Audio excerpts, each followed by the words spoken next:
guys, it's Tasmin, Inspiring Kryptonian here, and welcome to episode 7 of Comic Book Chatter. So this week we're going to go straight into the new releases, and we have one digital comic and one physical comic. So the digital comic is Man of Tomorrow 12, and the physical comic is Action Comics 1023. But first we'll take a look at the physical copy, or comic, which is Action Comics 1023. First, we'll take a look at the standard cover, which is by John Romita Jr., Klaus Janson and Brad Anderson. I feel like this one really captures the contents of the issue really well. You can instantly see the pain or fear that Superman's feeling. And, well, it's clear that the Red Cloud is trying to strangle him, so you can really feel that. And I really love how, for me, I think it's the colours that definitely do this cover justice, and I think that's mostly down to the way that the cloud, or the Red Cloud, kind of radiates from the page, which I think is really effective. And the variant cover is by Lucio Perillo. His style is so realistic, and I think I really love his run on this sort of the variant covers for this series, because he's done quite a few now, and I think this one is actually probably my favourite. I really love the blow of colour, which kind of shows how quickly the Man of Steel is moving across the page. It's really beautiful and it's so realistic. And it's really clear that he's put some thought into the way that the movements work across the page within his artwork as well. So this issue kind of, well, pretty much picks off straight where we left off in the last issue, which was 1022. So Lois and Jimmy come face to face with the Red Cloud, and it's a race against time pretty much for Superman to save his best friend. Yeah, I thought the same. It's pretty harsh trying to kill Jimmy Olsen, but the Red Cloud wants to send a message, and what better, well, to Superman and Clark, who is the same person, of course. But what better way to do it than kill his best friend? Luckily for all characters involved, well, especially Superman and Clark, it doesn't quite go to the Red Cloud's plan. So with that in mind, Superman / Clark and the rest of the Kent family take a slightly different approach to their usual style, or specifically Superman's style, and essentially starts a gang war with the Invisible Mafia. Personally, I thought this was a really great issue. I particularly loved how Bendis ran through all of the most recent events of this series, because having so many Superman comics being released each week, whether they're in the same continuity or completely standalone, it can be really confusing or really hard to sort of keep track of what's going on and what storylines and characters are involved in each issue or series. I do in particular, so this really helped me, and I think it's a really nice touch which a lot of people will appreciate. But overall, this issue really kind of sets up what's coming next. So it's setting up the next fight and the next issues that Superman and the rest of the family are gonna face. I really can't wait to see what comes next, because I've always been intrigued by Miss Leone. I know that she's kind of a collector of things to do with Superman and the Justice League, so I hope we get to see a little bit more of that and why she's collected that kind of stuff. But I'm just keen to get to know her a little bit more, and I think she's going to be a really good villain, or well, she has been so far, so I can't wait to see what she does next. And the same kind of goes for Robinson Goode, who is the Red Cloud. At first I thought she was a really intriguing character, but we kind of got to know her a little bit better throughout the most recent issues. And I know we still don't really know too much about her, but it seems she just has a very short temper, and she's fast becoming a real match for Superman and the rest of the Kent family, as we see in this issue. At first I liked the fact that she respected Lois, and the fact that she had all these... She was fans of the characters, so she was a fan of Clark Kent, she was a fan of Lois Lane, and now that she's turned more into the Red Cloud than she is Robinson Goode, she's realising that she's not so much of a fan anymore. And I'm a bit disappointed that that's happening, because I liked that aspect to it. It added a little bit of difference to a lot of normal villains that we get in series like this, but hopefully she kind of picks herself back up. There are some small little details that I really liked about this issue. The first one is the fact that there was a Officer Jurgens, which I'm assuming is a nod to the legendary Dan Jurgens. So that was quite nice to see. And I also love Lois and Jimmy's interaction about the Red Cloud. So straight away, after a month of knowing Robinson Goode and knowing the Red Cloud, Jimmy figures out that, well, says that he always knew that it was her, because it sounds like her and it looks like her. And she kind of jokes about the fact that he never realised that about Superman after all these years that they've worked together and been friends, which is true, and it kind of goes for all of the characters that didn't really know that Superman was Clark Kent. But hey ho, I thought it was a nice little fun dig at the fact that Jimmy didn't know and he's supposed to be his best friend. So the artwork throughout is good, and I think mostly it's down to the colours that are used, because it's really vibrant. You kind of, especially when it comes to the red cloud, like I was saying with the cover, it really radiates off the page and you can see the textures and things like that, which I really like. But personally, and I know I speak for a lot of people that I've spoken to about this series, I think it just could do with an artist that has a lot more detail in his work. And I know John Romita Jr. is legendary, and he's done some really great pieces on some really great stories, but I just think it would benefit from that, because some of the action sequences and some of the facial expressions, they kind of seem not dulled down, but they kind of just seem, there could be more detail is what I'm trying to say basically. But overall the artwork is good. I just think it could be pushed to be a little bit better.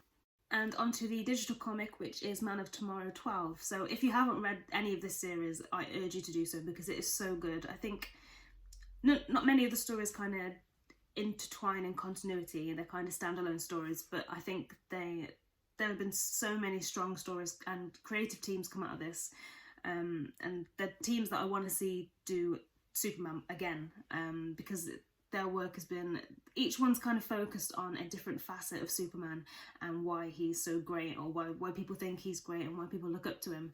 So I think that's really nice to see, because it's kind of it seems like a tribute series. First of all, I love the cover, which is by Scott Hepburn and Ian Herring. I'll say that some of the facial expressions and compositions on the cover and kind of throughout the issue can slightly be out of shape. On the cover I'm particularly talking mostly about Lois's face. But overall it's a really great concept. I mean, if you saw a newspaper that looked like that, you'd buy it, wouldn't you? And even though Superman is on the cover, he's not in that moment or that situation, but even though he's not there, your focus is drawn directly to him, which is on the page, if that makes sense. I know that's incredibly confusing, but I really like the cover because I just like the concept of it. So in this issue, the Daily Planet is about to roll the presses on a story expressing that Superman's taken a day off. The story comes in because some of Superman's fellow heroes and the citizens of Metropolis itself step up for him in a variety of incidents and tasks. So we later find out that, let's go back to the start. So in the whole beginning of the sequence, we're kind of questioning, why is he taking a day off? Because it seems like they already know that he's going to take a day off, but really this is taking place after he's taken the day off, if that makes sense. I'm intrigued to see how these heroes and the citizens knew that Superman was taking the day off, if the presses are rolling after he's already taken the day off. It's really confusing, but because they just instinctively know, I guess, or maybe he's told them beforehand. We don't really know that part of the story. But Superman's stepping in for Atlas, who has the incredible burden of holding, the weight of the world, I guess. And Superman takes his place so that he can go off and do something personal, which I won't go into detail because you can read it for yourselves when you read the issue. But I really like that whole concept because it shows how selfless Superman is. So Superman's not really gaining anything from taking his whole day to fill in for Atlas, and just shows how much of a nice guy he is. To him, even though there's no physical or no actual value or benefit for him personally, mentally I guess there is a benefit because it makes him feel good and that's what he's all about. But it's just a nice little concept and a nice little story about someone helping out a friend. So Robert Venditti has done quite a few Man of Tomorrow stories, and I'm a big fan of his on Superman, and I really hope we get to see more of his take on the character. But he's provided yet another great story. He's shown us how Superman has inspired people. So whether it's the superheroes, so we've got Black Canary, Supergirl, Firestorm, and the Flash, who step in to help with some of the villains that take rule of Metropolis at the time. And they kind of each give their little speech or sentence as to why they're stepping in for Superman or why they're helping out, which is really nice to read. But it's actually really nice to see these characters and villains actually in this series, because it's not every day we get these characters involved in a Superman series. So even though we are reading a Superman series, it's nice to have a few extra characters or introductions or cameos, if was pretty much what they are, in the series. It just adds that little bit of an extra layer.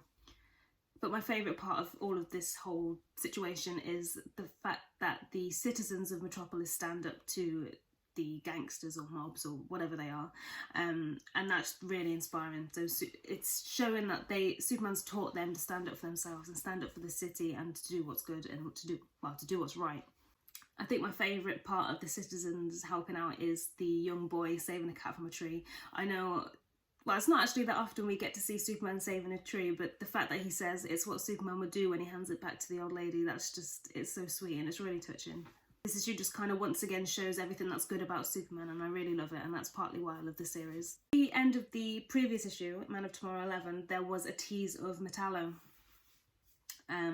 coming to life. And at the end of this issue again, there's another tease where he is brought back to life already, but he's having discussions with General Lane. Now, I'm very eager to see what's going to happen with all of this whole situation. So it's going to be, well, physically challenging for Superman, but also kind of emotionally, because we know obviously the link between General Lane and Lois, who's her dad. So there's going to be some conflict there, but I'm a little bit gutted that we didn't get to see more of that whole storyline, but I guess we're kind of waiting. It's going to build up, isn't it? So we are going to find out what's going to happen. I'm just too eager to wait. I want to know now. So the artwork is by Scott Hepburn and Ian Hemming. I don't know what it is about the artwork and sort of these two creatives together. It really reminds me of Grand Theft Auto. You know, when you're waiting for the game to load and it's showing this montage of sequences or posters or whatever they are. It really reminds me of that artwork, and well, there's a few panels in particular that remind me of that, but I say that and it's not a bad thing at all, because I love that artwork and I love Grand Theft Auto, and this is kind of nostalgic to that, so it's not a bad thing at all. The facial expressions in this issue are phenomenal. You can literally see and feel what the characters are feeling and thinking. There are some really great action shots as well, action sequences, and I really love the texture of it. So you can pretty much sense the type of material that clothing and surfaces are. It's just really effective and really realistic, and I think the colours are gorgeous. So there's sort of moments where they're taken off in helicopters and you can see the sun going down or rising, I guess it could be either, but it's really realistic and it's really beautiful. And these two literally think out of the box, and I say literally. So Superman's preoccupied, sort of stepping in for Atlas, but you see him holding up the panels on most of the pages, and I think that's just a really cool concept and really clever one as well, and it's really effective. So onto the back issues that I've collected this week, and I haven't actually bought any myself. It was thanks to James McElhenney on Twitter for sending me this wad of comics. I was only expecting a few, to be honest, and when I opened it, I was shocked and actually quite surprised that a lot of them I haven't actually got. Well, these are the ones that I haven't got, so I haven't bagged and boarded them yet, so I'm going to be extra careful, but I'll show you some of the ones that are included in this pile. But thank you, James. Yeah, this might take a while, there's a lot, but to start off with, we have Superman Last Stand on Krypton. I haven't read any of these, I'll be honest, but you know the score, so like I said, I'll eventually get to them. So we have an Elseworld story, JLA Haven Arrival. So I think my favourite of the bunch, actually one of my favourites from the bunch, there's another one which I'll show you in a second, is this one, which is The Adventures of Superman 596. So as you know, this is the series that I'm collecting, and this is how I got talking to James because we were talking about it. So this one was actually recalled, so it's really rare actually, or quite hard to get. So on eBay it's sort of around £20, which is what I was looking at getting.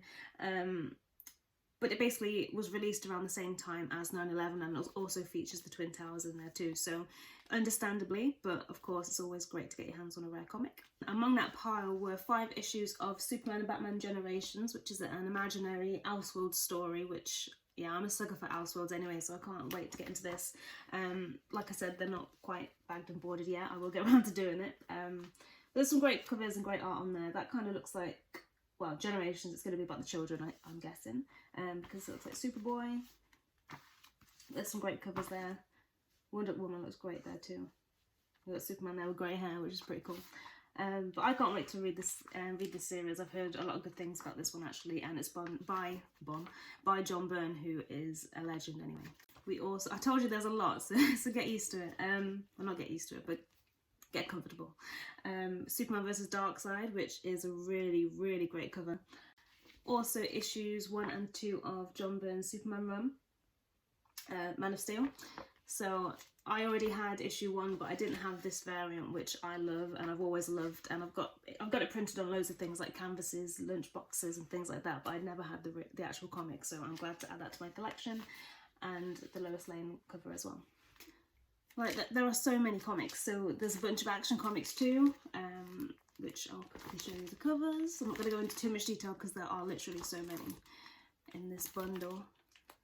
I think my favourite from this bunch is this cover. But yeah, I really like that one. And then a huge, I know there's so many, and then a huge wad of Superman, Man of Steel. Apart from the Adventures of Superman, I think this series is the one that I've got the most of, especially now that I've added all of these to the collection. So once I have completed the Adventures of Superman, I will go on to the Man of Steel. But yeah, there's so many covers, and honestly, I'm so grateful to James for sending these across, because, well, he obviously didn't want them, so that they've definitely gone to a good home, I can say that much for sure. But I can't wait to get stuck into these, and with this Superman reading order, it's really fun to do, but it's also really annoying because there are so many comics that I just want to jump into, especially when you see such great covers like those. But you just want to jump into them, and if I do, this reading order is going to take me longer, but then if I stick to the reading order, I will eventually get down to those ones which are a little bit more recent than the ones I'm reading from 1949. Speaking of 1949, that perfectly leads me to the reading order section, where I tell you some of the comics that I've read from 1949 or whatever year it may be, and highlight some of my favourites. So one of my favourites from this week has been World's Finest 39. So Lois and Clark basically go on a assignment to cover a new invention, which is called a predictor, and of course, by the sounds of it, it predicts the future. So as part of the assignment, they sort of test it out a little bit, and it predicts that Superman will lose his powers if he goes to strengthen a collapsed dam. And obviously, despite the prediction, Superman being Superman, he goes anyway. This is just kind of clever because the reader's in the dark as well, so usually the reader knows what's going on and it's the characters that are in the dark, but this time it's kind of the other way around. So it seems at first glance, or to the reader at first glance, that he really has lost his powers and that the machine is fully working. But then we later find out that Superman's actually in cahoots with the inventor, and they basically plan to catch a well-known gangster named Jim. So basically the two throw out loads of random predictions that to the audience or to the characters in the series, or the issue, make sense, and they are genuinely scared because these many predictions do actually come true, and that's basically down to Superman unknowingly carrying out these predictions. But because those predictions come true, they basically try and encourage and scare Jim's henchmen into confessing, and they basically want them to rat out Jim or sort of bring themselves forward so that Jim hasn't got any henchmen around him. But Jim isn't stupid, and he's obviously caught on that Superman cannot see through lead, because he has lined his entire office with lead, and he hasn't got a paper trail, so all he has as evidence is his loot, which nobody really actually knows where it is, so they use these predictions to try and figure out that. This is just quite I'm going to say, again, it's a fun one, but it's mostly down to the way that Superman kind of solves the problem. With Jim lining his office in lead, Superman basically rebuilds another floor on top of his office, which is like a penthouse, and he basically rebuilds it exactly the same, so everything is in exactly the same position. And then he bugs the elevator so that when Jim presses to go to his office, he actually goes to this fake one. So like I said before, the reason behind him doing this is because he's lined his office in lead, so Superman doesn't know where the loot is, and that's what they need in order to get the evidence against him so that the police can arrest him.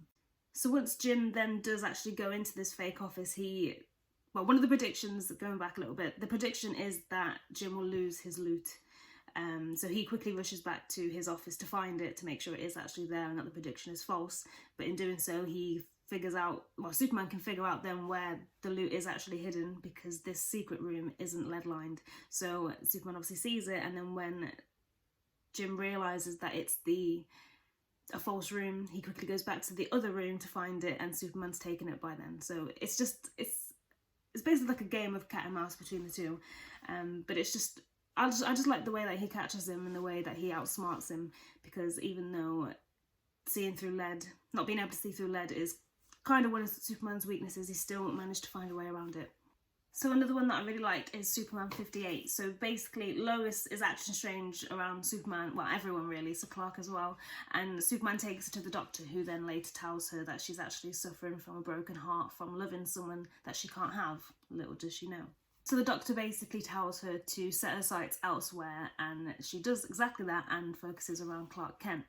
So it's just a little story where basically Lois is throwing every type of affection that she possibly has at Clark, and he just kind of gets sick of it. But I like it because the roles are reversed. So usually in these issues we're used to Clark throwing his affections there and getting them battered away by Lois, but this is kind of makes a nice change. And knowing that, well, in the future, knowing that Superman and Lois are together, it kind of makes this whole issue or story feel completely silly, which I like that. So at first Clark kind of enjoys the affection from Lois, obviously because that's what he's pretty much been asking for since he met her, but he then finds out that it's actually what the doctor ordered or told her to do, so, you know, the feelings are kind of forced, if that makes sense. So he basically tries to find ways of getting her off his back. So yeah, the issue is just a bit of fun, and I know I always say that, but it really is, and that's what I love about these Golden Age comics. The tales are just fun, and they're all really out there, so each one has kind of got a completely different tone to it. And I kind of like that they're not yet interlinked. I know eventually they do start to get interlinked, so you have to, so there's like a series within a series, I guess, or a storyline within a series makes more sense. But at the moment I'm enjoying the ones where there is no continuity, so each issue really is a new story. There are some sort of links back to those other previous issues that I've read, so sometimes the editor will put something like, do you remember this character, and it's obviously from a previous issue, but that's pretty much the most that they're linked at the moment. Well, thank you guys for tuning in to episode 7 of Comic Book Chatter, and I hope to see you next week for episode 8.